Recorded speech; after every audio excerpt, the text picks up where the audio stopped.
So I know I'm like talking on the screen. This is going to be a trip. We unfortunately had Attorney Popolo had to cancel today.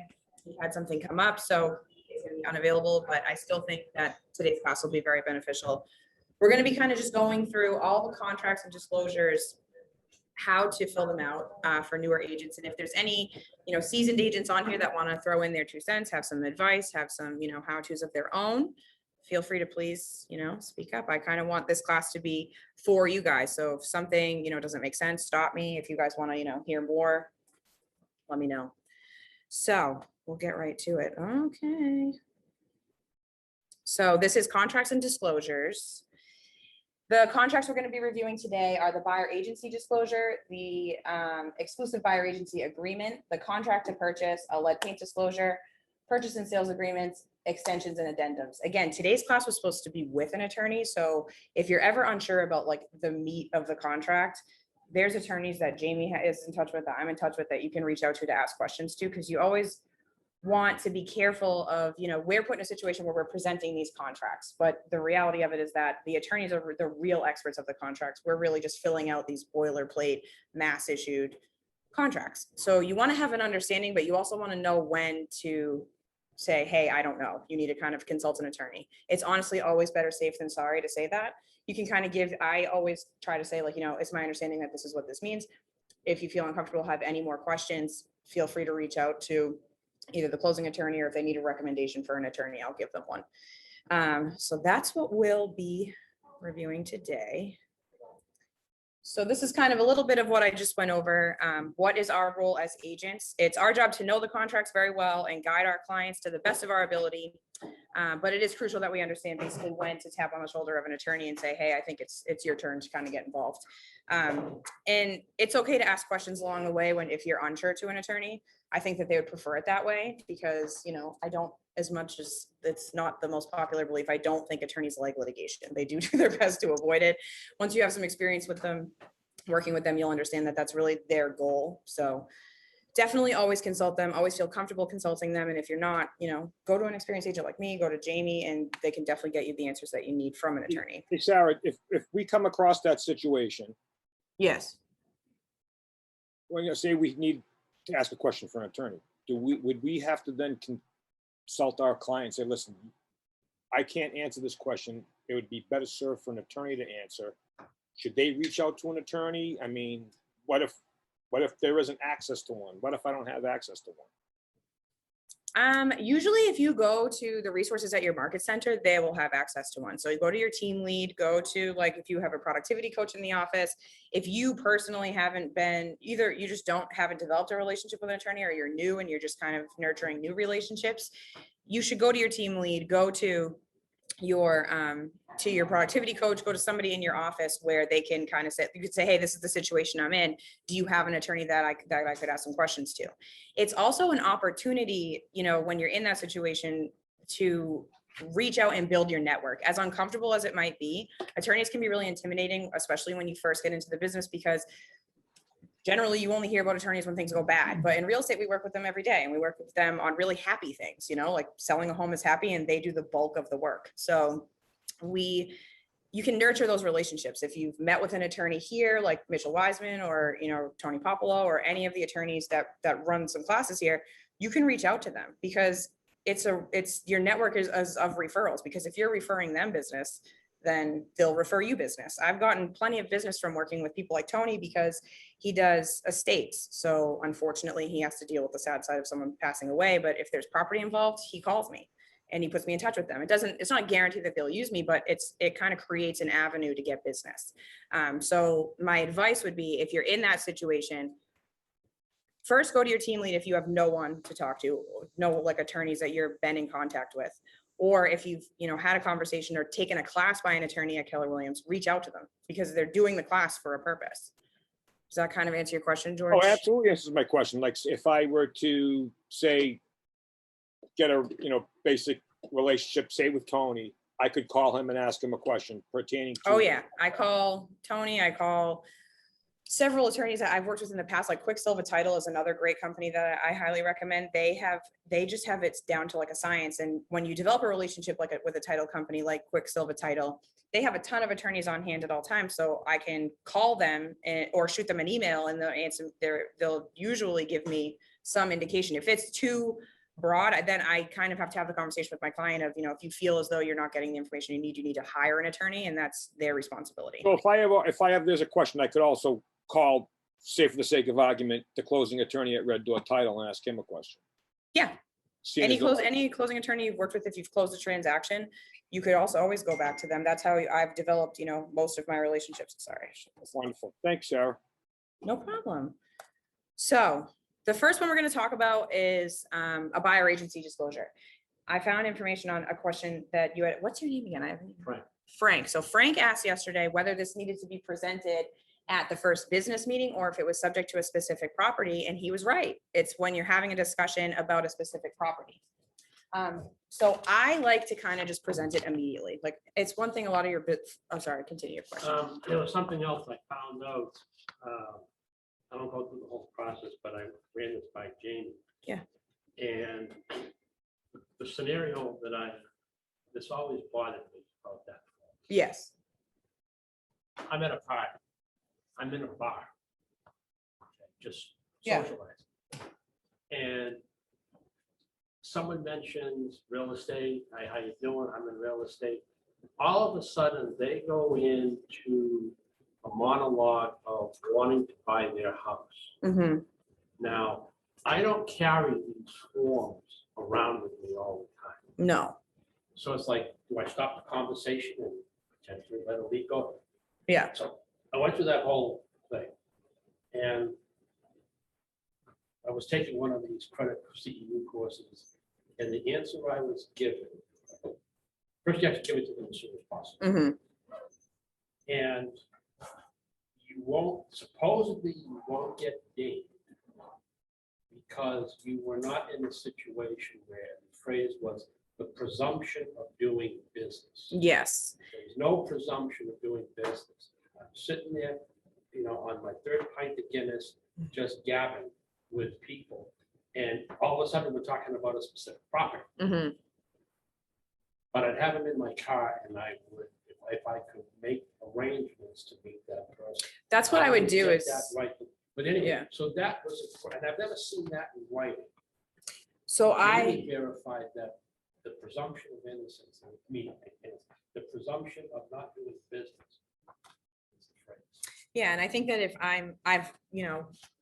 you're in real estate, the best way you can get business is to network. I mean, Sure. if I'm on my 13th pint of Guinness, someone has to pick me up off the floor. But if I'm able to have a conversation with somebody, my advice would be I'm also very, I'm like a stickler about this, just because I don't like to put myself in a situation where I have to defend myself after. So I like to just cover all my bases.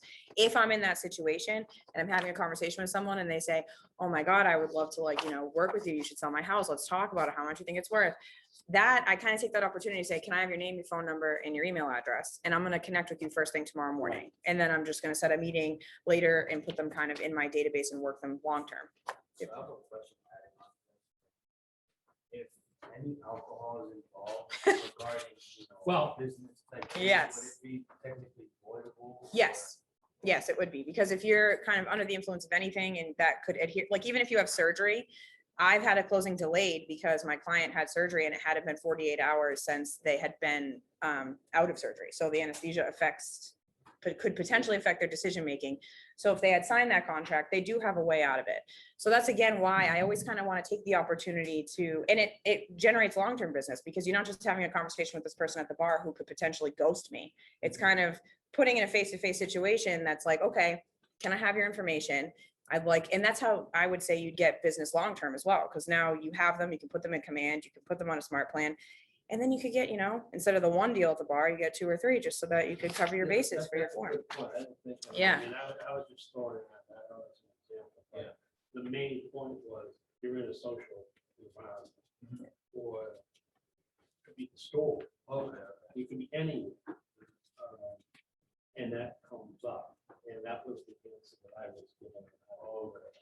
I wanted to be clear because No, that's okay. No, 'cause it- like networking events. Yeah, of course.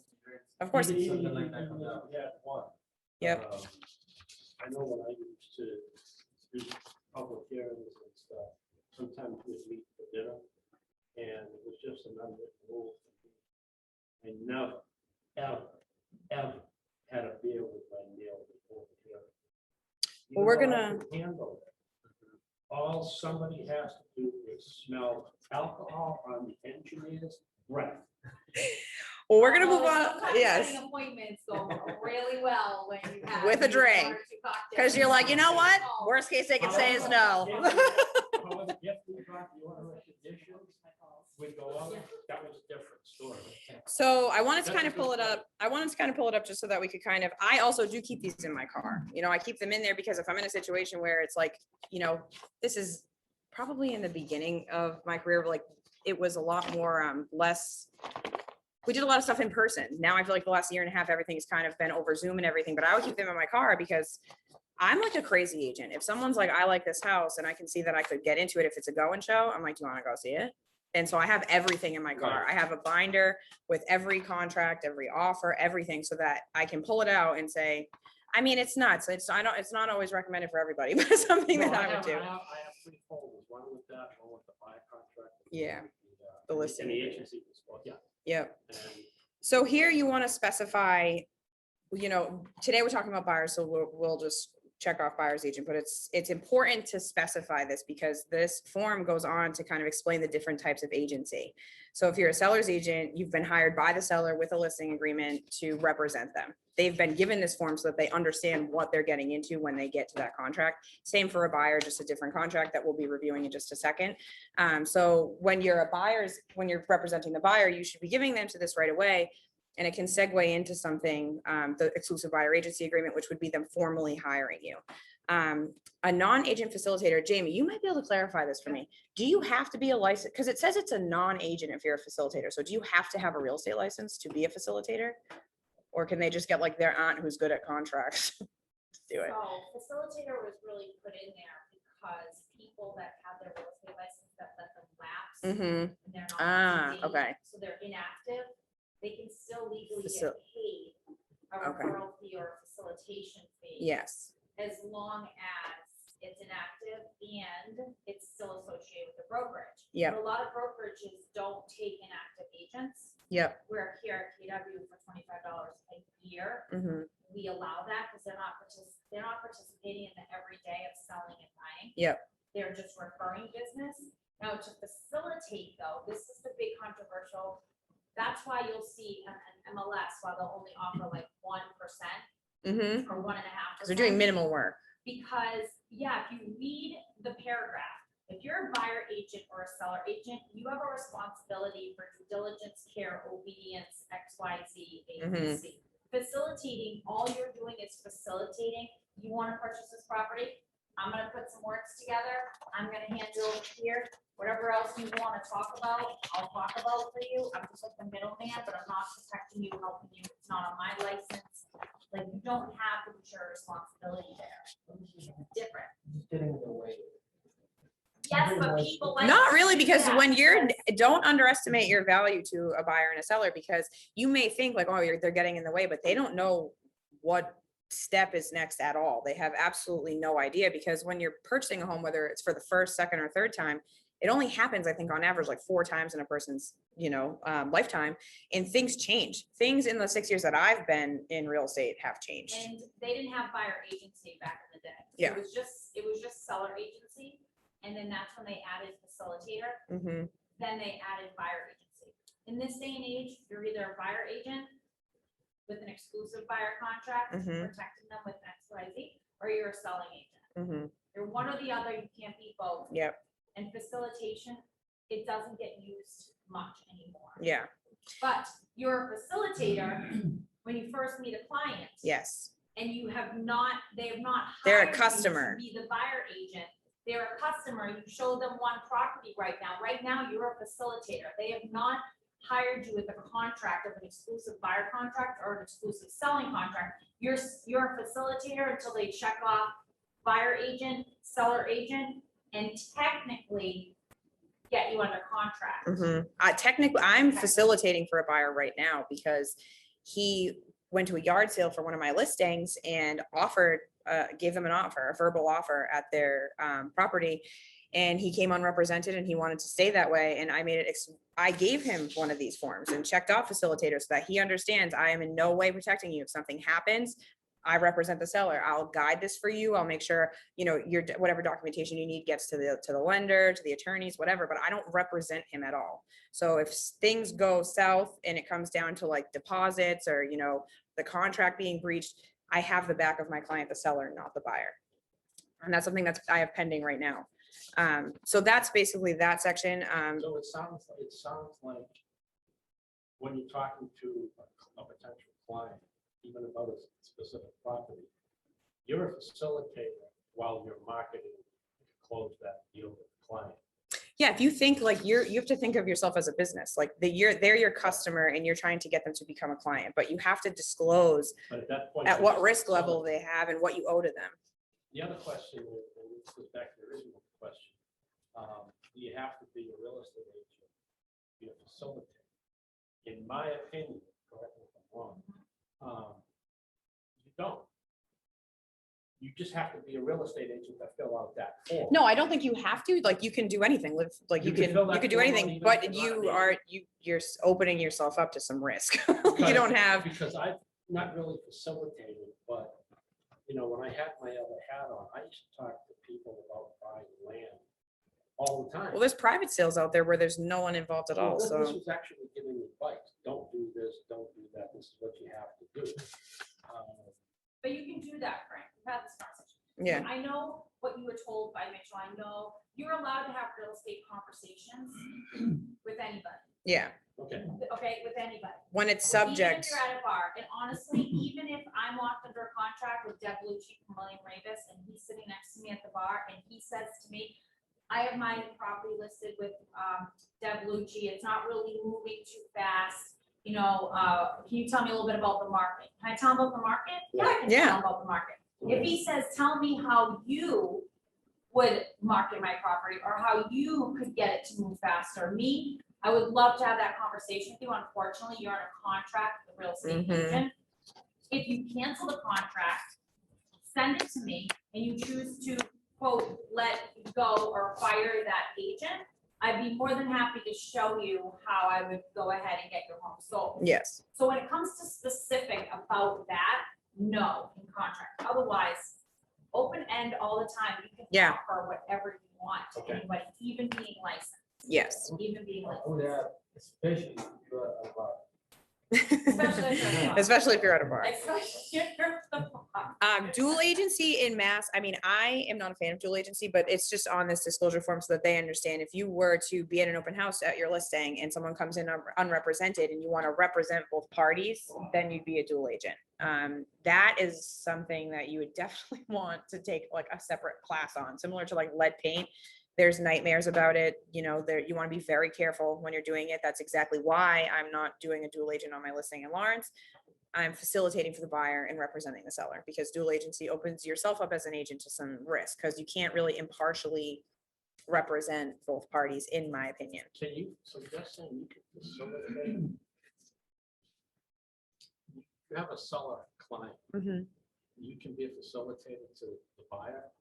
Yes, because as you represent the agent, when they hired me as their seller's agent, I printed it out because I haven't taken this continuing ed in a while. Represent them as the seller agent. Yes. So listen, if she's a seller agent, 123 Main Street, unrepresented buyer, right, comes in, and she's gonna write the offer for the buyers because they don't have representation, and she's had a conversation with them that says clearly, I am more than willing to write an offer to present to the sellers, but I need to let you know that legally you are going to sign this mass disclosure. It's going to say seller's agent because I only represent the seller. Now, we're getting this confused. You are facilitating by but you're not facilitating by the definition of what's on that page. I want to not use the word facilitating. You're writing an offer for buyers. You're writing an offer for buyers. Okay. But you only represent the sellers, and they're signing the mass disclosure as seller agent Okay, Jamie Camerata. The clients are signing. So when she says, I am facilitating it, what she means is, let's not use that word, because Yeah. that word's within that paragraph.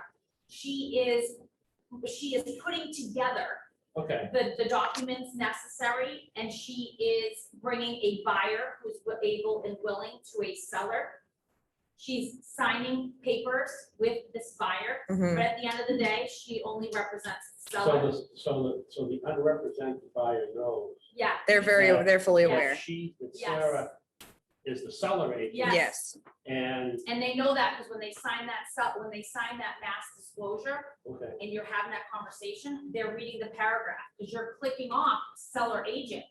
See, I still only represent the seller, sir. So if you're still okay with not having full representation according to this buyer agent paragraph, and you don't want to go find or for me to refer you a buyer agent, or and you what, want to get your offer in right away, I need to let you know legally, I'm still representing the seller, but I am more than willing to be the middleman, Mhm. as you were saying, by taking the offer and pushing and putting it over here to a seller. that's good, okay. But let's not use the word, we're Yeah. facilitating it, because I can see where it can get. Yes. That's a good Yes. point. So since you're the seller's agent, you would, yes, fill out this form, check off seller's agent, but for that unrepresented buyer, you will not fill out this page saying you're a facilitator to that buyer. No, so I know, and I don't want to get lost on that because that was on my back for bringing it up, but if I'm representing the seller, like I'm representing the seller on 31 Hoffman and Lawrence. Mhm. I met this buyer because he gave a verbal offer to my client at a yard sale. I told him I'm a seller's agent, so I check it off here. And I fill everything out as if I'm a designated seller's agent so that he's aware, according to down here, that and I'm letting you know that I represent the seller. If you want a buyer's agent, you can go and find yourself a buyer's agent. But if you're asking me to write you this offer, I'm disclosing to you that I work for the seller.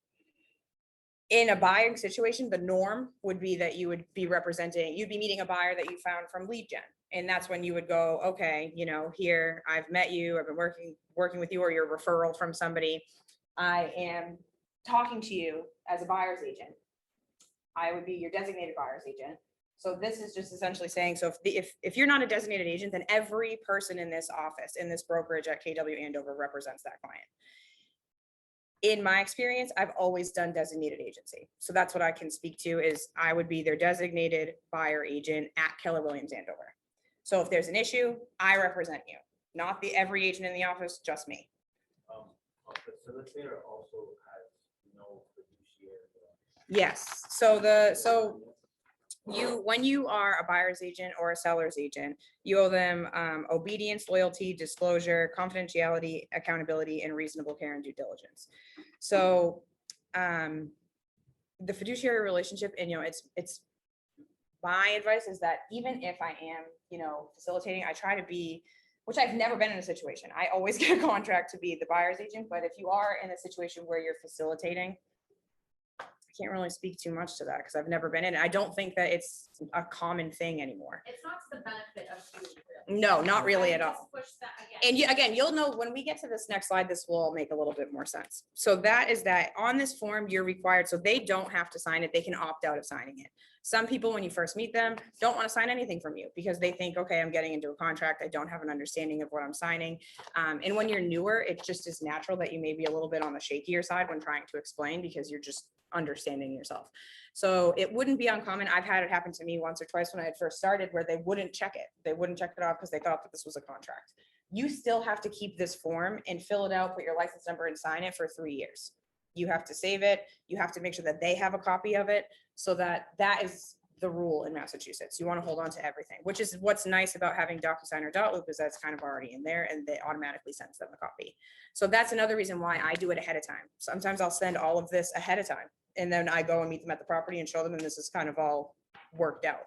And then they have the time at their own leisure to kind of review it. If they have questions, I have time on my end to prepare and make sure that I'm answering them correctly. So my advice would be to always do it ahead of time. But I wanted to get into the technicality of that. It is technically when you're talking about a subject property. However, my advice would be do it right away. Don't talk too much, and just to cover your own bases. It's in your own best interest to know, hey, I told you right off the bat that this is what the situation was.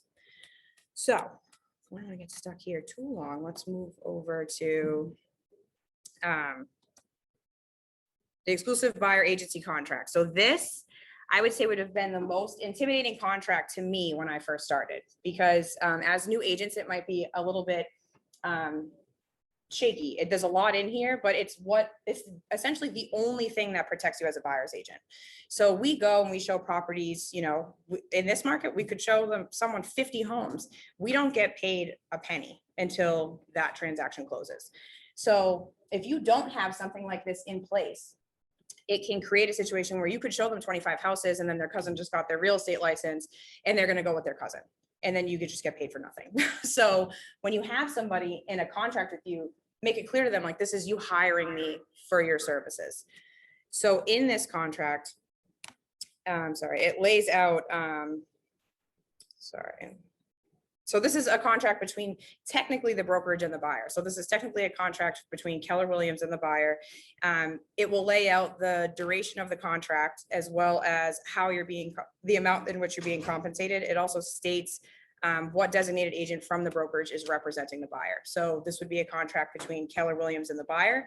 And then within the contract, as we'll see in a second, you would you write in your name where it would be your designated agency. Excuse me, Sarah, Yes. as a newer agent, is there an opportune time where you would present this particular contract? Would you, because we have buyers signing the brokerage disclosure form, at the first meeting, or if you're meeting someone at a showing, someone calls you up out of the blue and says, Sarah, I need to go see a house in an hour, and you're available, you go show them the house. You have them sign the brokerage disclosure form immediately, because you really have to at the first meeting. I can't hear the last part of that. Sorry. When you meet someone for the first time, a prospective client at a showing or something, someone called you up and wanted to go see a home, you present them with the brokerage disclosure form right away. Yes. When is there a good time to present this particular contract? Because as a newer agent, I fight that because I'm going to talk about that because I know that it's uncomfortable. I've been there. So I'm going to talk about basically how to kind of segue into it. I'm going to kind of try and go through it, section by section, and kind of explain how, I would present it to my clients. You also will, it's going to be shaky the first time you do it. It's like you're basically having to sell yourself. When you think of yourself as a real estate agent, think of yourself as like a brick and mortar store. Like, I'm trying to kind of pull you and tell you, like, you should hire me. And it's also hard because sometimes people are weary in signing contracts. So what you could do is do it right away. I like to feel my clients out first. I'll give them the disclosure. If they're a little bit, shaky about the disclosure, I'm not going to go and hit them with this buyer agency contract if they're already concerned about signing something that's not a contract.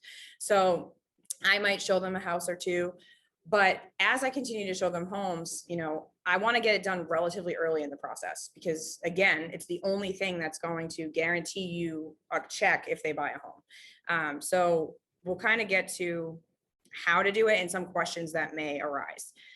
So the first section of this is going to be, so this is a buyer agency agreement is made between the buyer. So it would be like, Joe Smith and the brokerage. So this is Keller Williams Realty Success. I know that when I first started, I would screw this up all the time, which is why I'm writing it in. So this is, again, that's something that can vary. So term of agency, I always do a 6-month contract personally. However, there are some people who only want it on a transaction by transaction basis. There are some people who say, I only want this buyer agency contract to be good for this offer. Because again, usually, if I don't get it in, when I start showing somebody homes, I like to, this would be like a whole other class, but you want to kind of gauge how serious they are. Usually I throw this in with the offer and explain it to them because we're throwing in offers pretty quickly, but I'm also, 6 years into this and have some experience. So you may, as a newer agent, be showing homes a little bit longer. And that's what makes it important to get ahead of it and do it early, which can be a little bit awkward because it's not like with the offer, it's separate and stands alone. So it's important that you know it really well. Again, so if you get objections, so sometimes I'll say, so this is, we'll say June 1st, 2021. December 1st. 2021. Someone, if I sent this to them, I've gotten the question before that's like, well, why is it 6 months? I would initially say, this is a contract. If at any point you think I'm not doing my due diligence and you think I'm not representing you to the best of my ability, I'd appreciate if you would let me know. I can take constructive criticism. If at any point you're completely unhappy and don't want to move forward, come and chat with me and I'd be more than happy to issue you a release. If they're, and that is still how I do business. But we'll kind of get to what this would really protect you on. If they say, no, I don't want to do that, then I would say, okay, well, then we could just make it subject to this specific offer. You don't want to kind of get into for lack of a better term, a pissing match with your buyer on this. You want to bend a little bit. You want to be flexible because you want their business. So if it's going to make them more comfortable, you also have to understand we deal with contracts every day. So for us, it's nothing. It's just like, yeah, it's just another contract. Just get it done, sign it, please. So, but to them, they're like, this is a big deal. This is a contract. I've never done it. I only hear scary things about contracts. So if they're weary, it's understandable. I would say a mistake when I first started was that I would get frustrated, that they would feel a certain type of way and feel like, well, I'm not protected. I don't want to do it. And it's like, I've lost out on business doing that. So my best advice would be to be flexible. If it was just like for a specific offer, how would you date that? Just like a few days? I would probably put like a text box over here and write the term of this agreement shall be subject to, and then write the property in. That's another thing where these little questions are ways to build relationships with attorneys, because that's a little question where I might shoot it over to an attorney I worked with and say, hey, would you mind if you looked at this and let me know how I could do X, Y, and Z? You know, like my client wants me to do it this way. I've heard it's doable. Could you just give me some language? And they may just cross that out and have you added in additional provisions. And then that's something that you can keep forever, you know, and keep it in your pocket. I can't read that. Oh. So. Oh, no, we're not going to read it line by No. line. That's what the attorneys So are for. It may be, no, I'm saying that because it may already be obvious. Oh, yeah. See it. If you are signing a buyer, you know, you've gone through your marketing and they said, okay, I want to hire Sarah to represent me as a buyer. I want you to go find me a house. Yep. Then you don't have a specific property to put in that form. That's when I would say I want to And do a so- 6-month and now, contract. Conversely, is there a play, if you said, okay, I want you to represent me on that house, Mhm. how do you, where do you distinguish Cross it that? out. You would just cross write it out. on top of it. You just write on, this contract, is for the purchase of 123 Yeah. Main Street only. And the effective date is, you just cross that out. Yeah. because It's only for that subdivision of the property. of 123 Main Street. Okay, so there's no date then? No It's date. stated, No. it would only be How long I think they contract. typically, But it's just for, so if that offer gets declined, then that's null done. and void. Then it's null and Okay. void. There's no more agency, Okay. there's no more agency agreement between you two. But then if it's, you know, if it gets accepted, then it's through the duration of the transaction. So in the middle of the transaction, they can't be like, oh, I'm out, you know, you have to. And that's another thing. If you've been working with buyers for a long time, it's important to keep track of these if you're doing them by the date, because I have buyers that are, you know, unfortunately, they're buying on the lower end of the spectrum and they have been looking for 2 years. So it's like, I'm not going to do a 2-year contract with someone that I'm just finding, you know, that is daunting. And that's not something I would recommend. So it's something that you want to pay attention to. It could lapse in the middle of a transaction. So that's something that you want to kind of be on top of. can you turn down a buyer? Because if you go through this a couple of times and then they come up and go, this person's not going to do it. I'm wasting my time. Can you turn the buyer away and say, you should find somebody else or refer them?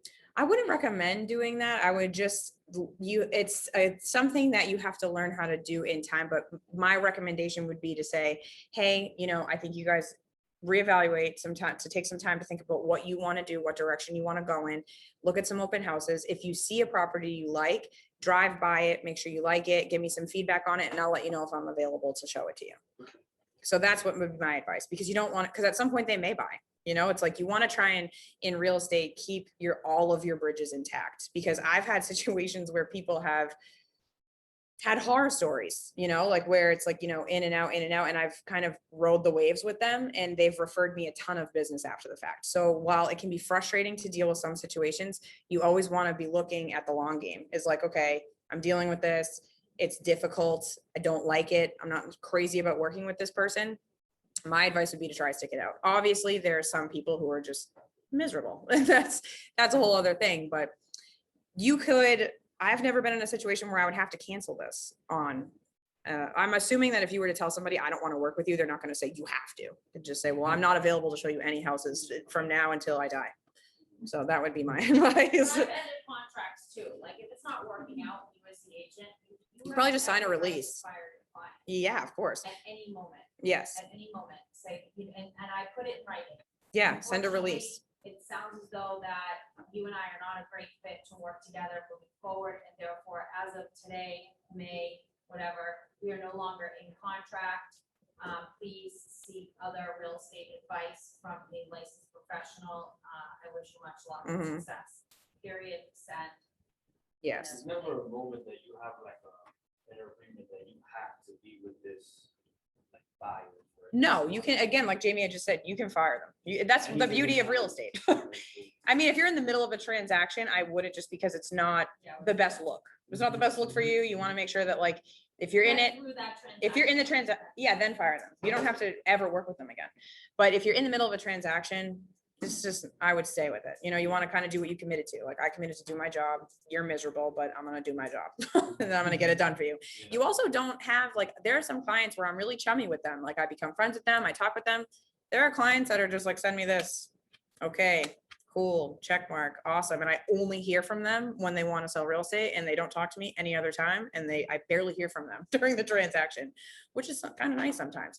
But I've gotten into situations where actually it's a specific situation, but I don't think I had her under contract yet, where a buyer will get frustrated sometimes in this market where they want to see homes, and they'll send you homes that, say they're FHA approved for 210.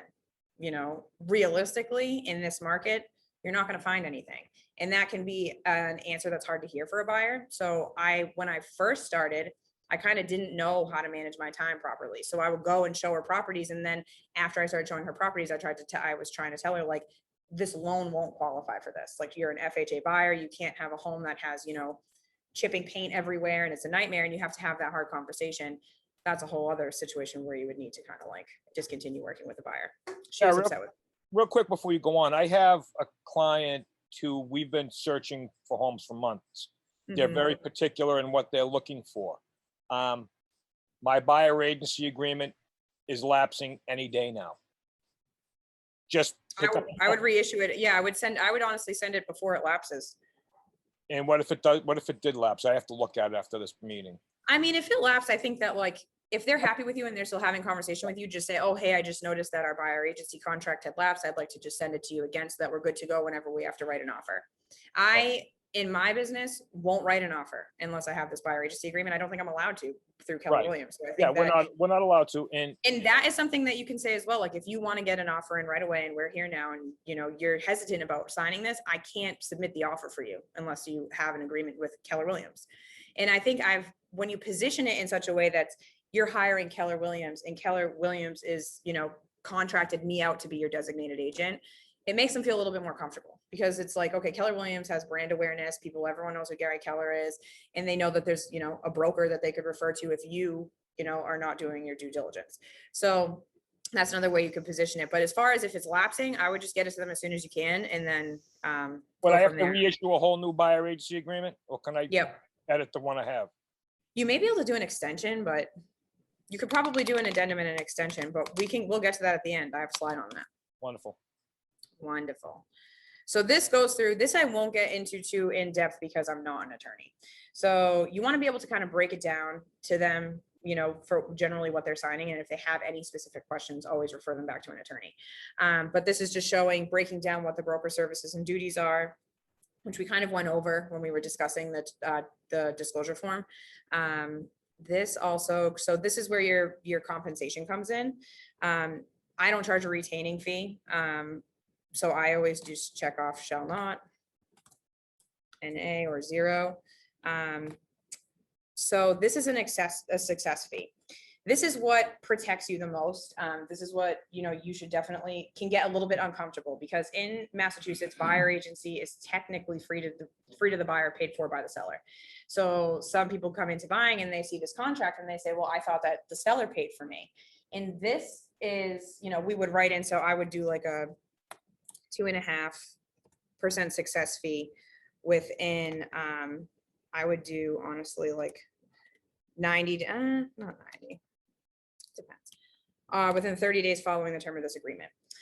So that basically means if they go to another broker, while you're in an agreement with them and put an offer in with another agent and their offer gets accepted and they close, they have to pay you 2.5%. They've signed this contract. If it's paid for by, it's paid for by the seller in most instances, but this is the only thing that's going to protect you from working with someone for say 6, 7, 8 months and then not getting paid for it. That's also happened before on $1 million transaction that I got to witness, which was, they got paid. So in your case, is it the only buyer agency? Yes. So this is the one that I use. This is one that I think is required form for Mass. So it's just a boilerplate contract that attorneys for the state of Massachusetts have written, and then we just fill in the blank. I just mean as far as this relationship, is this like your go-to? Yes, I do designated agency. I don't know any agent that doesn't, to be honest. Do you? I don't think I know of any. It's kind of an old school traditional, it's called like a traditional representation. It's kind of, Traditional model. yeah, Like, sure, if it's very you're old school. working for an independent brokerage like William Montaldo, where it's just her and her team model, that's done differently. Yeah, But here in the bigger firms, it's that. yeah. Okay. See, thank God Jamie's here. So this is where the part of consented designated agency comes in. This is where you put your name. So this is just explaining that you're hiring Keller Williams and I'm your girl. Oh, I can spell. I have a new last name. I'm still, working on learning how to type it. This has consent to dual agency in it. So this is just the initial. This would not be the only thing. It says right here in bold, by signing this agreement, buyer consents to have the designated buyer's agent act as a dual agent. It also notes in somewhere in here that it's just the initial disclosure. If you're going to do dual agency with somebody, it has to be documented by like several contracts. It's not something that I'm comfortable doing. It's just not something that I like to expose myself to. It definitely exposes you to more risk. There's beneficial situations. I mean, some people make more money that way because if you're representing both parties, they're only paying one agent. But this contract specifically is an exclusive buyer agency agreement with designated agency and dual agency included in it. So it will cover you if you get into a situation where you're potentially in a dual agency situation. Because sometimes, like I heard John Marin mention in his land class, once you start having a conversation specific to, like when he had said he was working with a builder, you can get into dual agency situations without quite realizing it, or you have to be highly aware of it. So this kind of covers your bases. And then any other provisions, like this could be where if you were, wanted to add something, I don't really add much, but sometimes this is where I would add like this is subject to, I would kind of cross out the duration and I would add in other provisions that this is subject to this 123 Main Street. You can add any other provisions that you guys discuss, but there's not usually much. And that's that. They sign it, you sign it, and you keep it, and you get it to Jill. A little off, but is there any way to like save some of the information so you can just go and edit like? Oh, yeah. Like you can already have like Keller Williams in your name. Yeah, so if you go through command and fill all of that information in command, like fill out the contact information, it'll be auto populated for you immediately. So my recommendation would be to always start in command, create an opportunity, and then sync it with whatever you use. Some people are still using .loop. I use DocuSign, and it will pull all of the information, but you have to put it in command initially. I don't think it will pull appropriately or correctly if you do it after the fact. So you just want to make sure that when you're creating the opportunity first, that all of the information is in there. No problem. Okay, so does anyone have any questions about buyer agency? Okay. So those two I like to get out of the way right away. I'm trying to kind of do them in chronological order as well, so that you know in order that you should be giving them. So it should be the disclosure, the exclusive buyer agency agreement, and then if they want to make an offer, they have a contract to purchase. So the initial contract to purchase is submitted as an offer to purchase the subject property. This contract will lay out the timeline, financing, deposits, and inspections. Be sure to communicate with the lender and attorneys on realistic dates for financing and purchase and sales deadlines. So this is where it's important to kind of keep you in, you want to stay, you know, in close communication with the lender and the attorneys that are working. Sometimes at this stage, the attorney isn't involved. It would be more so with the purchase and sales, and once the offer gets accepted, they'll assign a closing attorney to it. But you want to make sure that the deadlines that you're setting are realistic for them. You don't want to set, you know, a two-week financing deadline and then have the lender say, oh God, I can't meet that. And then you're in a situation where you have to get an extension, and that's not always guaranteed. So I'm just going to kind of go through how to fill it out.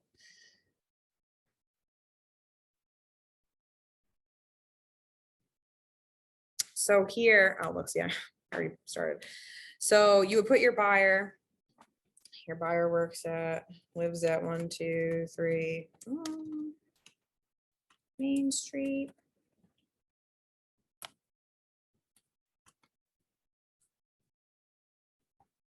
Cool. So the owner of record, so this information you would find by pulling the deed online or the tax card. Sometimes it's available in the MLS. It's also usually written on the property disclosures. Sometimes that information isn't readily available, and in this market where you have to get a contract in like immediately, I would usually go with either the tax card or what is on the whatever disclosures they have available online. So this would be, you know, Joe. Well,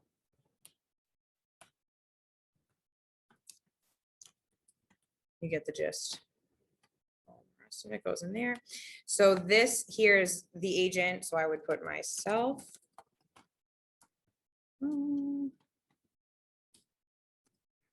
Is operating in this transaction as a buyer's agent on behalf of Keller.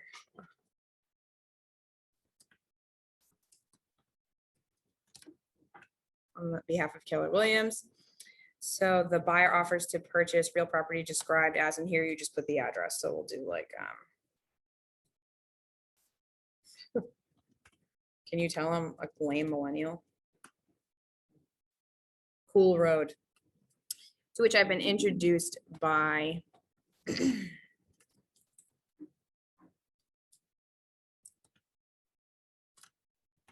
Keller Williams Realty Success.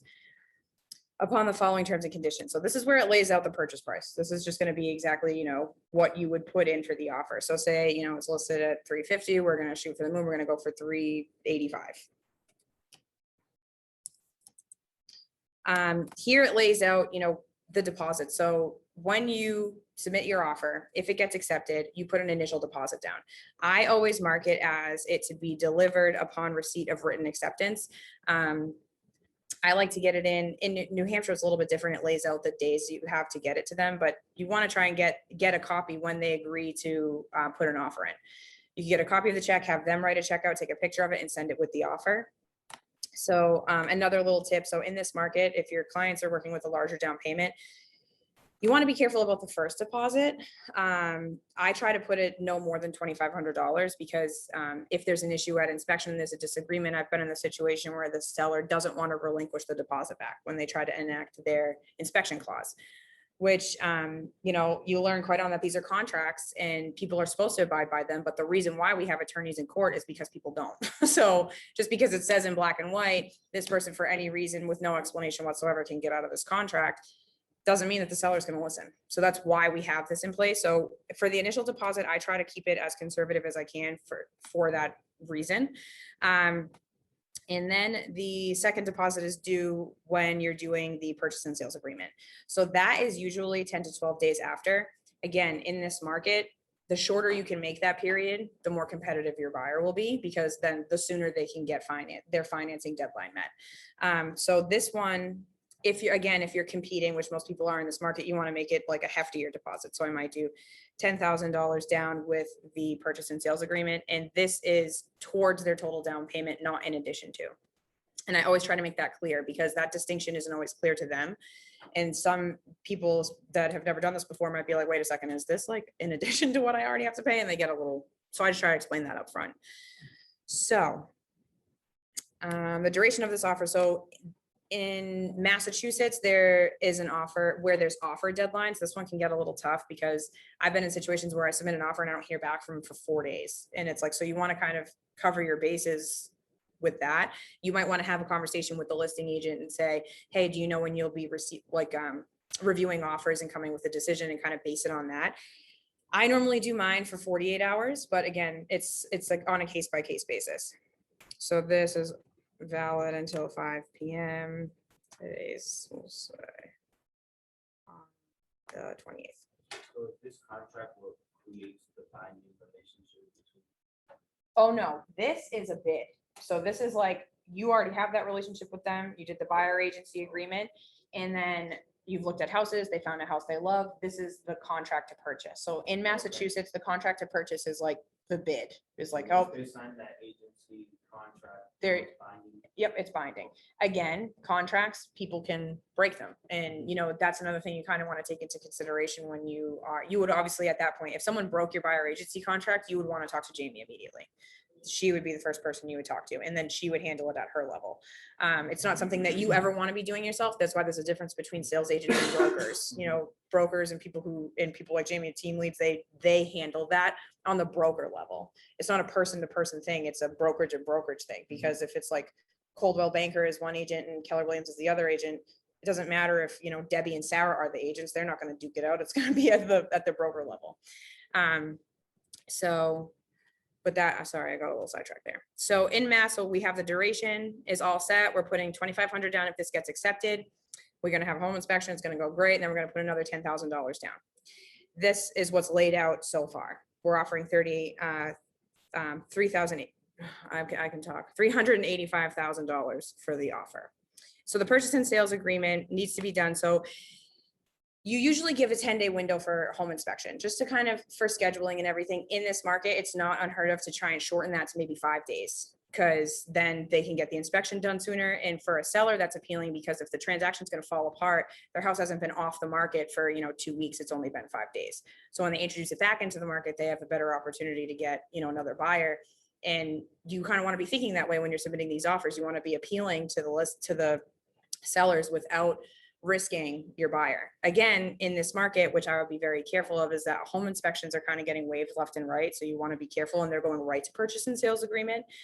So if that's the case, that's another case by case situation. So this purchase and sales agreement would normally be 10 to 12 days after. You have 10 days to have the home inspection. Say they don't have it for the 10th day, I like to give the attorneys 2 days to kind of negotiate back and forth, because the purchase and sales agreement is not something that you'll be negotiating. You negotiate on items. So once we get to purchase and sales, they may be throwing in inspection items. And that's something that you would let the attorneys know, like, hey, me and the other agent, we have an agreement here that they're going to fix X, Y, and Z. And then the attorneys take it from there.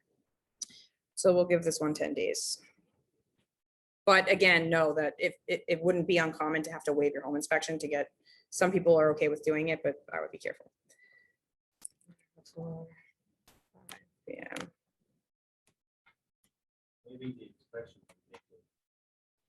You sell it. It would, but it opens your buyer up to risk. Risk, yeah. And you want to make sure that they understand that risk. So you want to get the closing, of course, but when you're having these conversations with you have to really kind of put them first. That's our job. So if they're like, hey, they already have an offer that's waived inspection, so we're going to have to, or you have a lower down payment, so it might be beneficial for you to waive the inspection. You want to be careful when you're recommending that. Because they may not understand that, okay, what I could have found at a home inspection is major to me. And then if something goes wrong after, then you're kind of getting yourself into a situation where you're opening yourself up to risk, which is what you don't really want to do. Anytime I've had to waive a home inspection, I let them know, like, this is something that you need to know. You're not going to have an opportunity here to kind of run through the house and fix anything. It's also like the only period in the transaction where you can get out, no questions asked, with your deposit back. You don't, when there's an inspection. So even if nothing at the inspection comes up that's too scary to them, but they have cold feet and they don't want to do it anymore, maybe it's like, because real estate gets real personal. Maybe it's a relationship thing. It's a boyfriend and girlfriend, and over the last 2 weeks, like, you know what, I don't think we're ready to buy a house together. That's happened to me. They can back out at the inspection. They can say, you know what, the inspection items were too much for us. We're going to back out. Here's our release. And they're to give the deposit back with no questions asked. But after that period, there's no out for them. So if you're waiving that, you're kind of getting them into like the very permanent situation that can also put them in at risk when they own their home. You don't want their heating system to go and then be like, hey, remember when you told me to waive that inspection? Well, now it's January and my heat's not working. So it's the only safety net really that they have. And Attorney Popolo had mentioned yesterday that as well, but it is tough too, because some buyers still want to do it. You know, I've had buyers do it and I don't love doing it, but I tell them, you know, just know that when you're getting into this, like, yes, this is a newer house. Yeah, sure, it's in great shape, but you don't know how the system's running. We're not getting any opportunity to look at that. Usually the people that are waiving it, in my experience, are contractors. So they feel confident in their ability to do things and their relationships with other contractors, that if there was an issue, it wouldn't be a problem for them, but you just want to be careful with that. Yeah, it's the only way that they can compete, because you can only take price so far. An appraisal is going to cap that. So it's like you kind of are, it's beneficial to the seller, but again, you want to look long-term, because if you get your buyer into a situation where, yeah, sure, you got them the house, it was super happy, but the house has mold everywhere, or, you know, whatever, it's not going to lead you to residual business long-term. But it is, again, you're right. It's a way to compete that's unfortunately becoming the norm. They're just taking the risk, unfortunately. Yes, but I mean, if they want to do it and they're comfortable doing it, you just have to make sure that you cover your bases by advising them. You know, you are opening yourself to additional risk. That's what I say word for word. If you waive this, you're opening yourself up to some additional risk. You have no opportunity to get your deposit back once the purchase and sales is signed, outside of your financing falling apart. And there's a chance that there's something majorly wrong with the home that you haven't had an opportunity to get to find out.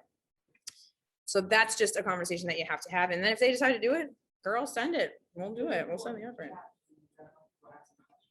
Oh, I think Ashley's managing that. Oh, no, it's fine. Oh, yeah. So this also lays out the closing. So the seller agrees. What time is it? Sorry. Okay. Okay, perfect. Thank you. So the closing, the seller agrees to deliver good and sufficient deed conveying good and clear record and marketable title. So this will just be like the closing day when you would close. We'll close like, I always do 2 p.m. Realistically, this is going to change, because in Mass, this is a contract to purchase. And once the purchase and sales is written by the attorneys who are going to be managing the closing, they're going to come up with a date that works, not a date, a time that works for them when we get closer to closing. And once the purchase and sales is signed, this contract is no longer.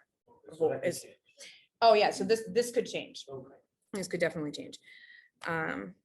So we'll do a 30-day close. So it's going to be able to. I'll give them until the 28th. This would be the county. So we'll just do like Essex County Registry of Deeds or some other place where it has been mutually agreed to. Most of the time it's at an attorney's office. Sometimes the attorney goes to the Registry of Deeds and you guys meet there. There's tables you sign, or like Quicksilver Title, who I work with pretty regularly, will go to their house. Like they'll go to the house and just sign at the kitchen table or at the counter. And more attorneys I'm finding are doing that. And it's definitely helpful, because sometimes people, you know, have work schedules, whatever. It's like, if they're already moving in, let's just do it then. And they'll accommodate now. It's not unheard of for them to go to the seller separately and the buyer separately, especially during COVID, which makes it a little bit easier than coordinating, you know, a bunch of people's schedules for closing. So the escrow, so these deposits up here, the 2,500 and the 10,000 are going to be held in an escrow account with usually wherever the list office is. So if I'm listing a property, then Keller Williams Andover is going to be the escrow agent. That's the checks, you know, we give them to Jill, we give them to Ashley, and they get deposited in an interest-bearing account. And if there's a dispute where, you know, again, say it's a situation where the buyer, you know, pulls out because of inspection and the seller doesn't want to give the deposit back because they think it's not fair, Keller Williams holds on to that money until they've come to an agreement or the court has issued an agreement on what to do with the money. So it's just a safety net again for the buyer. It's not just going right to the seller and they're taking the money and running or whatever. It's just, it sits in that escrow account for the protection of the buyer. It's important that if you're handling the checks, to bring them right away. Don't leave them in your car for 2 days. Don't do that. I would prefer to have my client drop it off directly, but if you're handling, like today, I had to drive all the way to Quincy this morning to pick up a check and drive it up to Bedford, New Hampshire to drop it off. It was a miserable 3 hours, but that's what I do. With the check, sometimes they'll do deposit link, but like I just recently had a buyer on one of my listings that didn't own a checkbook and had never written a check because they did everything electronically. So there's, I don't know, Ashley, do you know if there's a way? That might be a question for Jill. Yeah, so there's a program that we have here, it's called Deposit Link, so it's basically an electronic funds transfer. And bill to all of our agents, Yeah. pass it along to the other side to do whatever you need.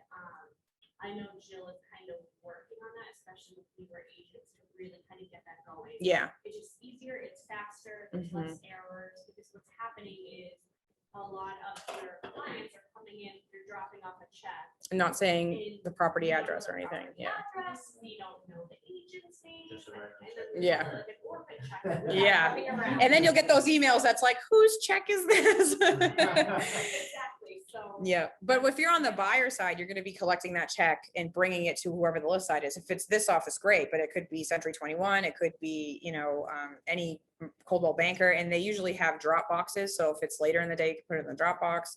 That always stresses me out, but I do it. But it's a secure way to kind of get the deposit to them. Also, you always want to take a copy of the check.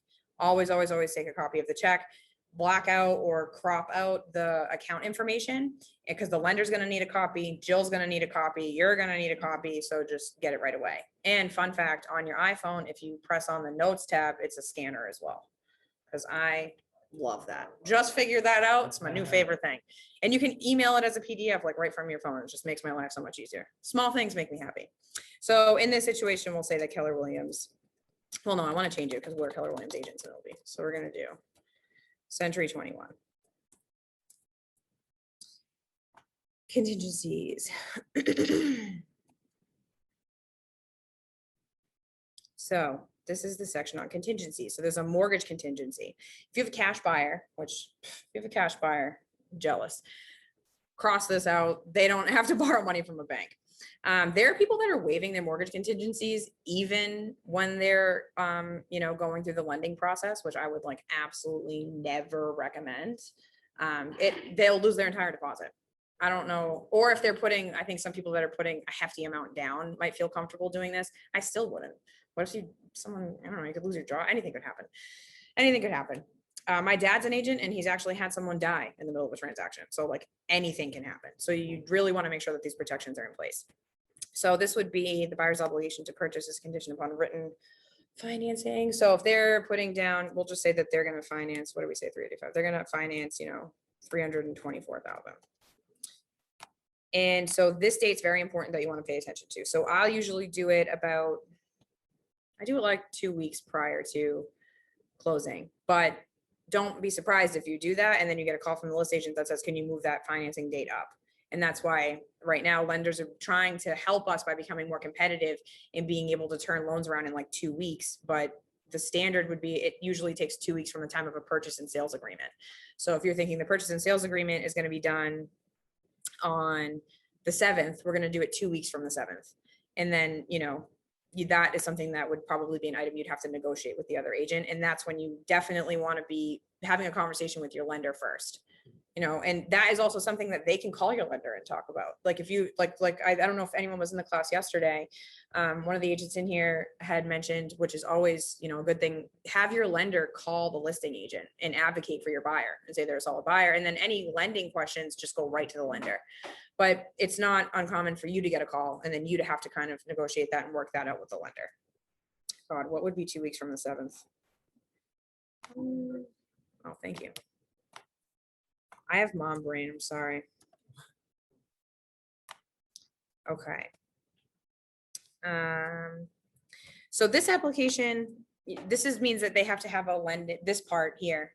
So we've said that they have to have their financing done by 6/21. Sorry, I almost skipped over that. This is a very important date. This is where they need to have bank commitment. So the lender has to have by the 21st said, we're good to go on you. We can send, sometimes they have conditions, but I've also had listing agents push back and say, I don't want there to be any conditions. And then we have to get an extension on the financing commitment.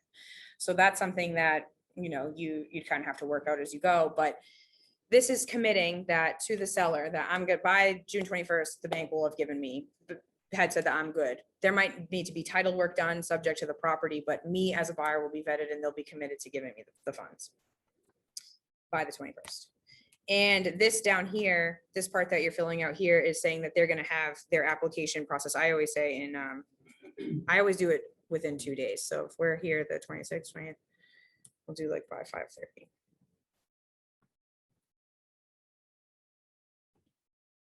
So here's the inspection section. If you see my wheels turning, it's because I do both states. So sometimes I have to think about like, wait a second, Mass or New Hampshire. So this is the section that allows your buyer, this is the 10-day window I was talking about before, where your buyer gets an opportunity to inspect the property. It's not just also for, it's not just for like items that could be wrong with the home. It could be easements. It could be if there's any like HOA rules and regulations, condo rules and regulations. If your client doesn't like any of that, this is their window to kind of look at it and see if it's the right fit for them, if they haven't already before putting the offer in, which isn't uncommon because this market is nuts. So if we did, so it would be by the 5th. So that would be 10. Oh, see, gotta pay attention. So they have 10 days to get that done. Again, this here, I want to find the line that it says.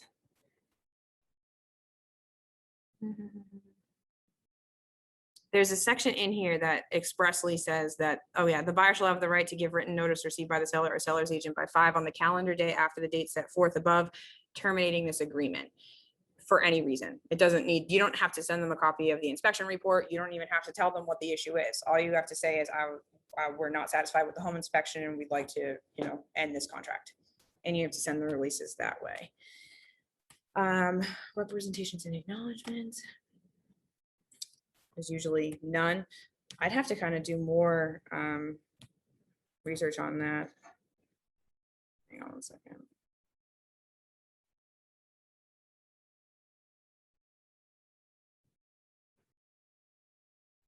Sorry, just skimming. So here you would write none. I'm pretty sure that this is a situation if there was like a sub-agent or an attorney involved at this point. I think is something where you would write something in here. I've always only written none, but again, this is where the attorney would have come into play, able to explain a little bit, but that's all right. It's all right. This is where the buyer's default is too. So if the buyer defaults in buyer's obligations, all monies tendered as a deposit shall be paid to the seller as liquidated damages, and this shall be the seller's sole remedy. So this is basically saying if you breach this contract, if you submit this offer and just dip, like and you've given them their money, then they'll just release it to the seller unless it's contested by the buyer. But that's also happened to me where I've written up an offer and then the buyer ghosted me completely. That's happened. So you want to kind of be careful.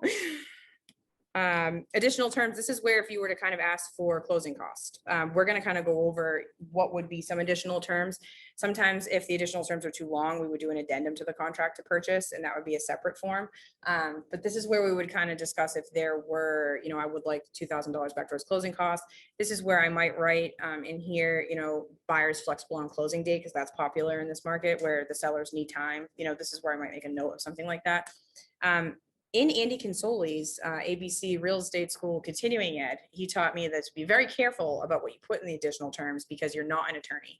So if there's something that's larger, more complex, not like simple and straight to the point, that's another reason why you kind of want to network with attorneys, because they'll give you language to put in that's from them, and they have a bar license. So you want to kind of make sure that you've gotten it from them, and then you can keep it and use it moving forward, because usually any additional terms, you can recycle them. There's stuff that's usually pretty common. And then this contract would get submitted and obviously accepted because you guys are rock stars. You have questions? Oh yeah, I can open this. I'll open it again. It didn't fully add up to the 385 or whatever. So does that? I know. Does that just mean that that's the rest of the funds that they'll put At the closing out of table. their own pocket? So here it says an additional deposit upon the balance by bank's cashier, treasurer, or certified check or wire transfer at the time of closing. So this is the 2,500. So the 12,500 is going to get held, and then everything goes well, it's going to get, usually that it's retained if you're on the list side, if to pay the commission, and then they'll issue any extra to the seller or to the whoever the co-broke is.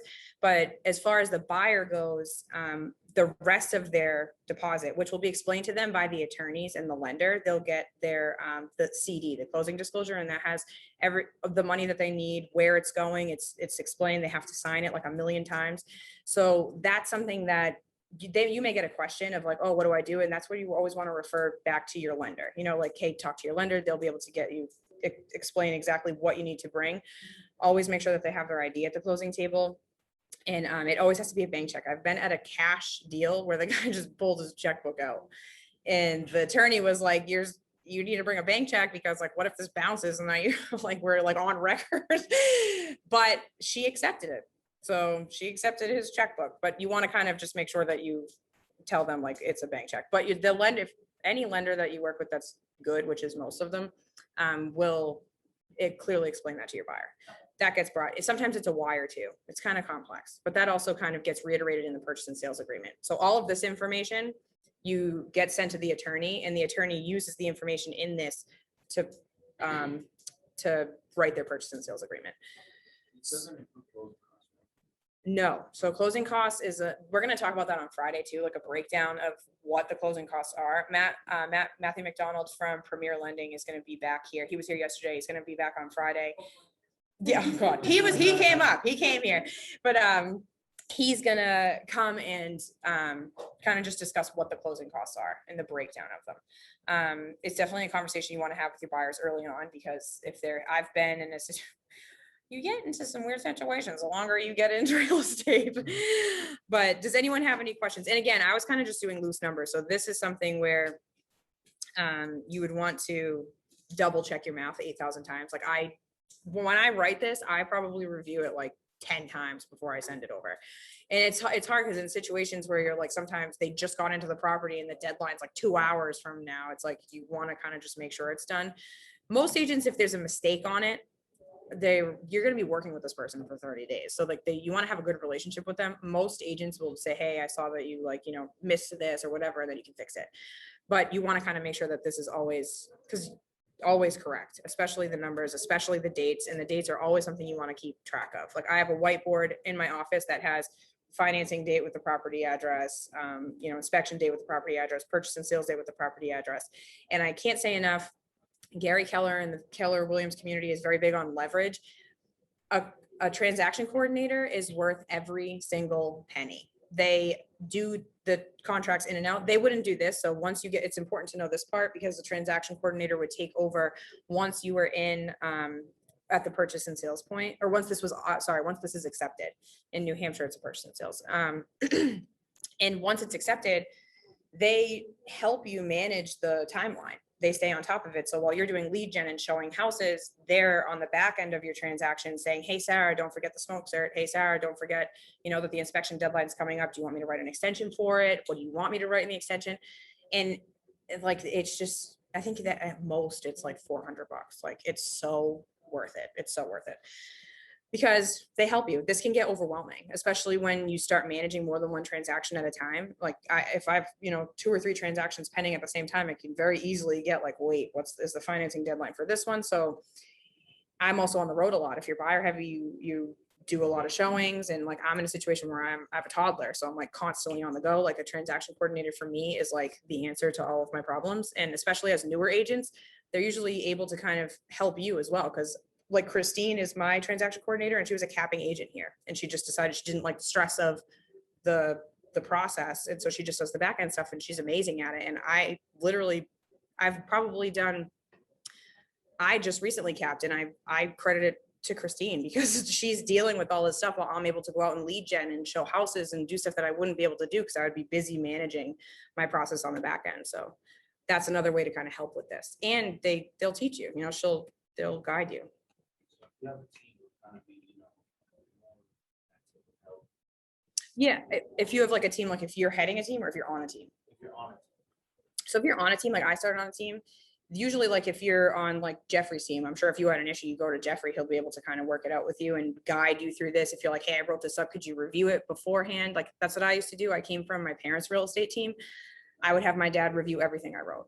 Usually he was like right over my shoulder when I was writing it, but I would usually have him or my stepmom, who have, years of experience more than me, review it.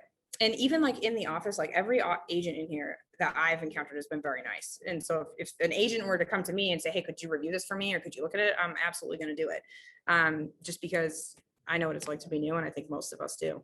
It's intimidating. But so this is the contract to purchase. I know it's a lot, but do you guys have any questions about it so far? Okay. Anyone on Zoom? I'm sorry, I don't want to forget about you guys on Zoom. Didn't forget about you.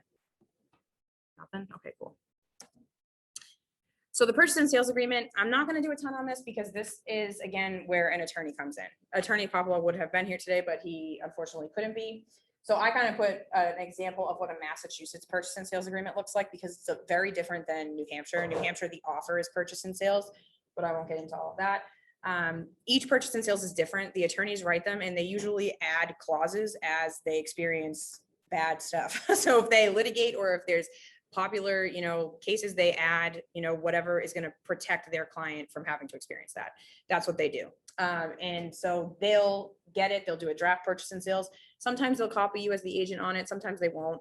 And they'll go back and forth with the seller's counsel, which would be, so usually the buyer, they can hire their own attorney, but I always recommend, for cost saving, the closing attorney is looking out for the best interest of them, because they're looking out for the best interest of the bank, because the bank is the one that's buying the property. So they're going to make sure that it's shored up nice. It's not overvalued and everything is kind of good.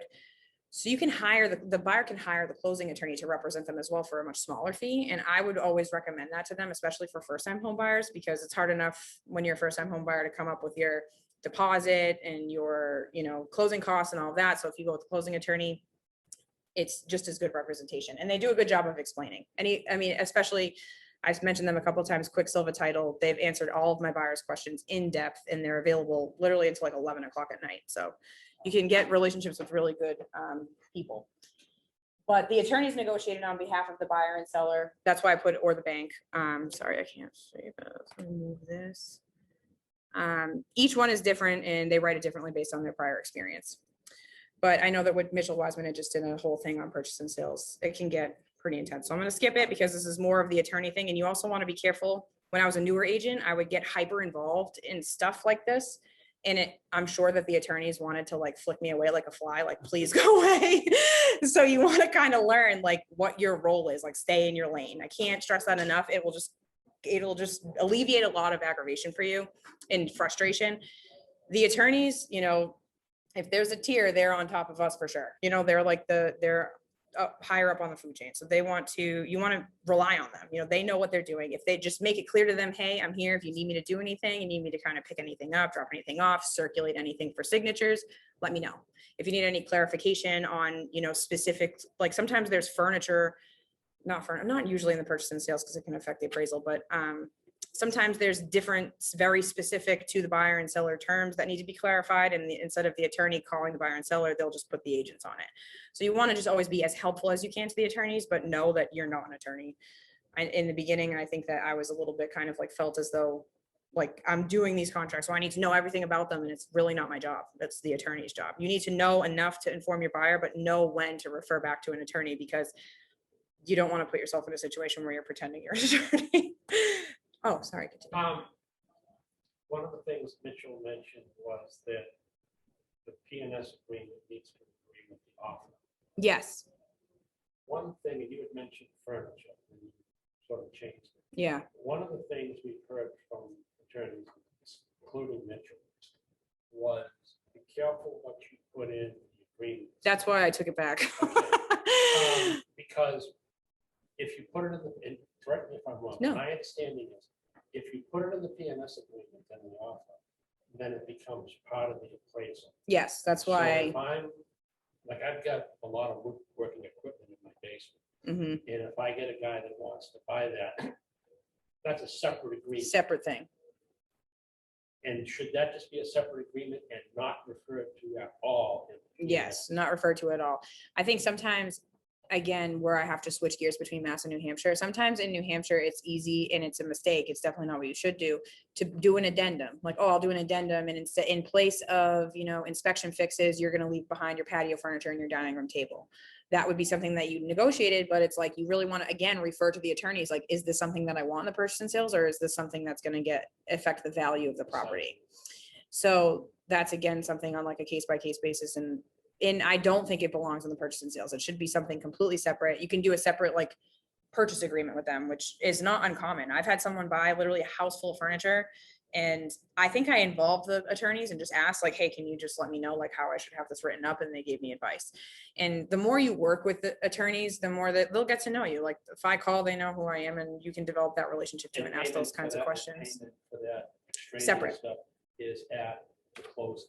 You can do at the closing. I mean, they can set it up where if they can, like, you know, it's a separate thing. So you want to kind of be careful. When it comes to personal property, don't get hyper involved in that. You can kind of like say like, okay, they'll pay this much, and then kind of coordinate the handoff of the funds, but it can be at And closing. if this is too involved, then we can skip it, I know. but if at the closing or whenever the seller, the seller says, or the buyer said, yeah, I don't have the money to buy the $15,000 worth of furniture, we agreed for this, can that hold up the closing?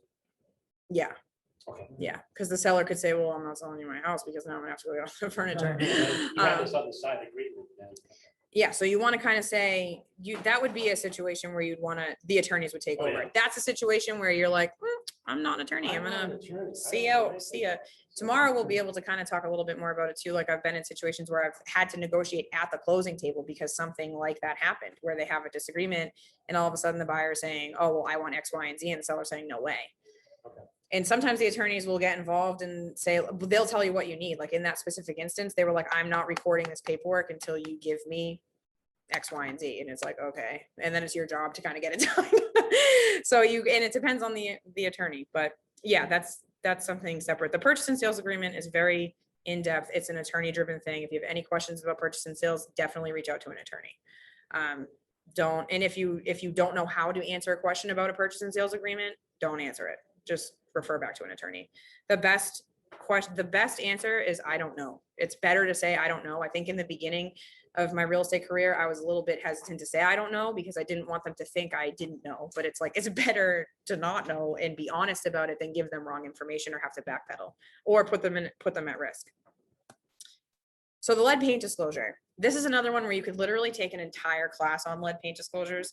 So we're not going to do a ton about it, but it's very important that you know the lead paint disclosure, that you know how to fill it out properly, and that you can just, especially if your client has kids, you just want to make them aware that if they're buying a home prior to 1978, there's a chance that there's lead on the property. This disclosure will usually be in the MLS. When you go to show it, it'll be in the additional documents. You can download it and you can see what the seller has said about the lead in their home. Most of the time, it says that they have no knowledge. If the home was built before 1978 and they haven't done any lead mitigation, there's lead in the house. But people are hesitant to test for it because if they test for it within 90 days, it has to be mitigated, and it's not cheap. And if you have kids, it can get really sticky. You know, the classes that I've been in, they can, like, it's my knowledge that they can take your kids away if there's a risk for lead poisoning. So it's something that also comes up because if you have people with little kids and they want to test for lead, that can be a situation where, you know, Would the seller have to? they could. It's just the likelihood of, in this market, the likelihood of getting them to agree to pay for it is another thing. Oh. So they don't have to agree to do anything. So the buyer has to. pay But if for it's lead. been disclosed to the seller, then they're gonna have to do it anyway within the They have next right 90 to do a days. lead- The lead paint inspection, but they don't have to. They don't have to fix anything. As far as lead paint goes, if you get someone to come inspect the lead and it pops up positive, the seller is then going to, which might create an issue, because if you say, oh, I'm testing for lead to the listing agent, they may say, oh, I don't know about that. Like, I'll just know that we're not going to do anything about it, blah, blah, blah. But I don't think there's anything that can stop you from testing. It's just once you test, the state will require that you remove Even it. if you have no kids. Yeah, I believe so. This is again where it could be an entirely, you could do a whole class on So lead the paint. buyer can request a test. Yes. The test comes out positive. They say, okay, we don't want the house. It's subject to a lot of stuff though, because it technically, a mitigation is just painting over it. So it's really kind of like a Right, but- situation where but you want to talk to an attorney, The and I really seller could wouldn't know. be, you know, one of these people wants to. Keep wearing the mask. They decide they want to be extra cautious and they don't want to be in the house with the paint. But now the seller knows there's paint in the house. Is the seller now obligated, They're gonna be required to by the state of Mass, yeah. even though they have no kids and they're selling in the house? Yeah, because if they're selling, I mean, that's my understanding. Again, you'd want to refer to an attorney to get clarification on that, or take a lead paint class, because for CEUs, there's usually always a lead I was paint under class. the impression that the seller had no obligation with the. I'm pretty sure if it pops up positive, that the state is notified, and then you have to. But again, this would normally be where Tony would kick in, be able to answer for sure. But you want to have an understanding, you're required to explain to them the danger of lead paint in children and adults, lead paint prevention steps, and the requirements of the lead law. That's your job, is making sure that they get that lead disclosure. It has pages and pages and pages of information on lead, how to mitigate it, what's required, and you want to make sure that they have that and they review it, and then they sign that they've received that. That's very important. You also can't get paid without it. They'll I be, always thought the seller was obligated to. no, I don't think so. If you're like my house was built in 1930. I have a 2-year-old. I haven't tested for lead, but my son is tested for lead. So if that popped up positive, then that might, for the state, require a lead test, and then I'd have to de-lead my house.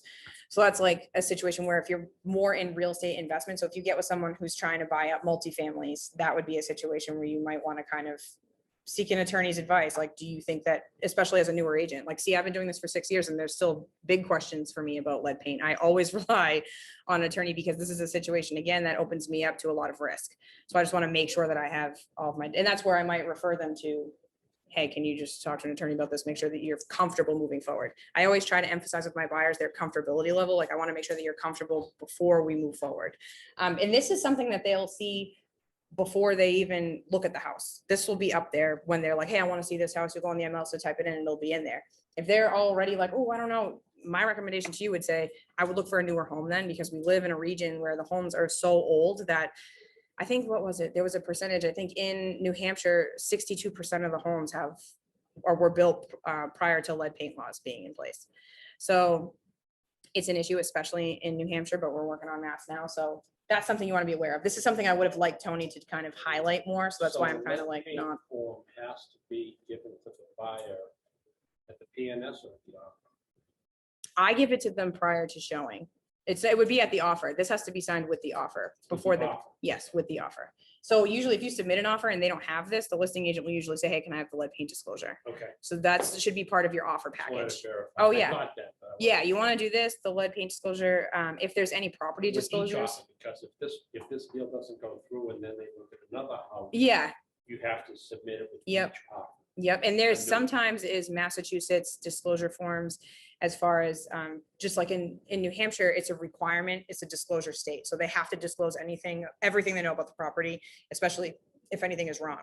In Massachusetts, if you don't ask, they don't have to tell you. But if you as an agent know if something's wrong with the house, you have to disclose it.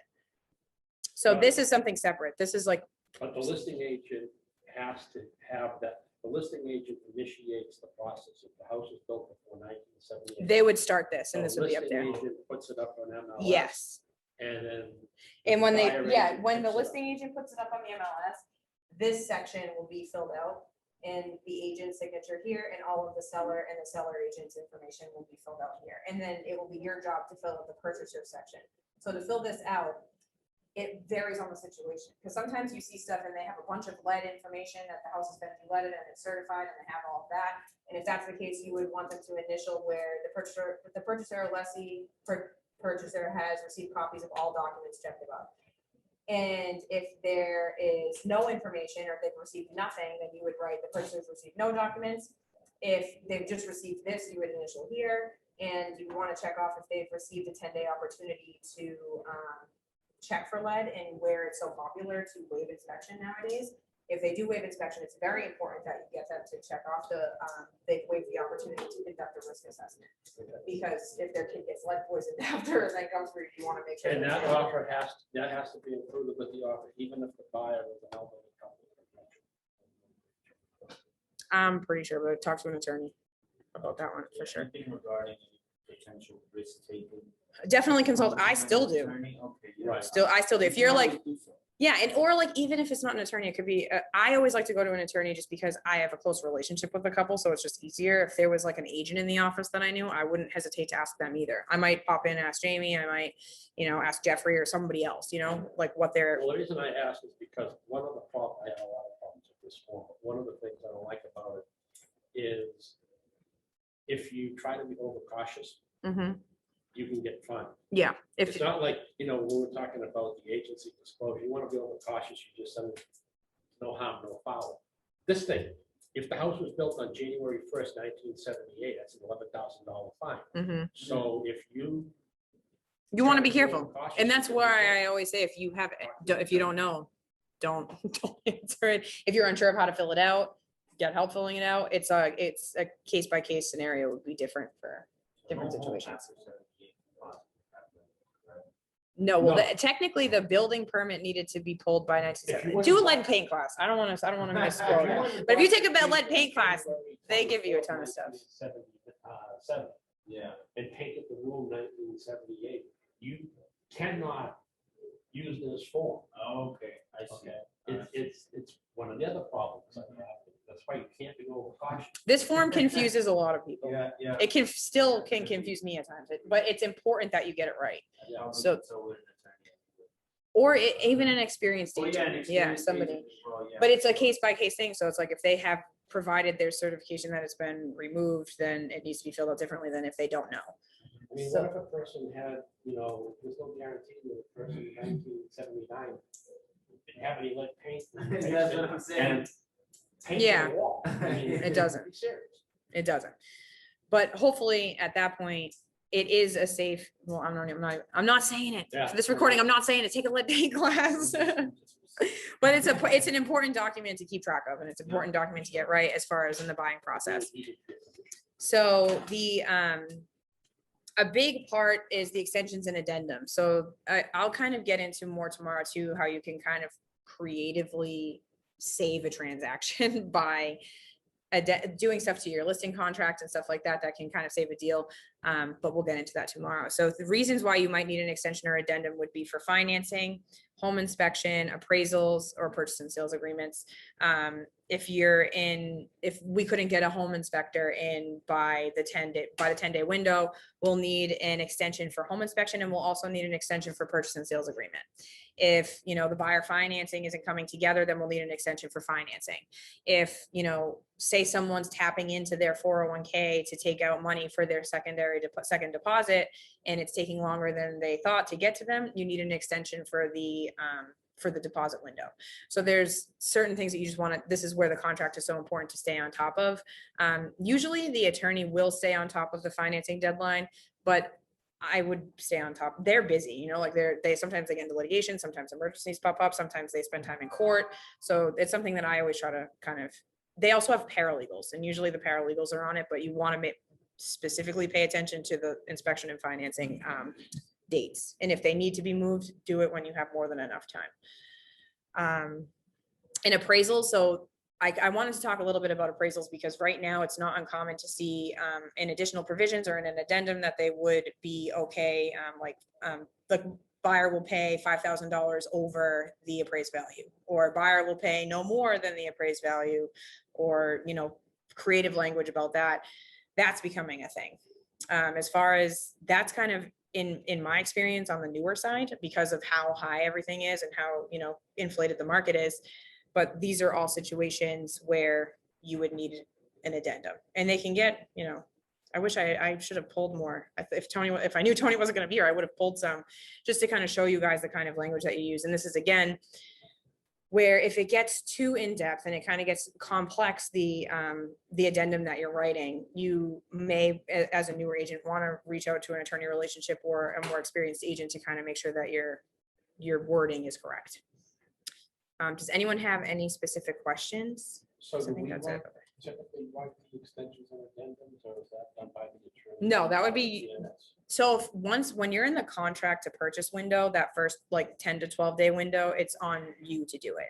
When it gets to they've written the purchase and sales, if there's gonna be any addendum to that purchase and sales, the attorney would be the one to do But that. they should already have that when they go to PMS. In other words, that should be part of the offer. No, think of it as stages. So the first stage is the contract to purchase. That's our bid. And that is the binding contract for the first 10 to 12 days normally. So before the purchase and sales is written. If there's any addendums to that contract, whether it's an extension for the financing date, maybe that needed to change after you talk to the lender, or maybe we couldn't get an inspector in and that needs to be changed, or the deposit's taking more time to get to the brokerage and they need an extension on that. That's your job to write that extension, because the attorney at that point isn't involved. When you get to the point of purchase and sales, the attorneys have already been communicating with each other, the counsel for both sides, and they have negotiated a purchase and sales agreement. They would be the one to alter that purchase and sales agreement. That's something that they wrote. So if the purchase and sale agreement has been signed and agreed to by all the parties, how do you then submit it? Who do you submit extensions and addendums?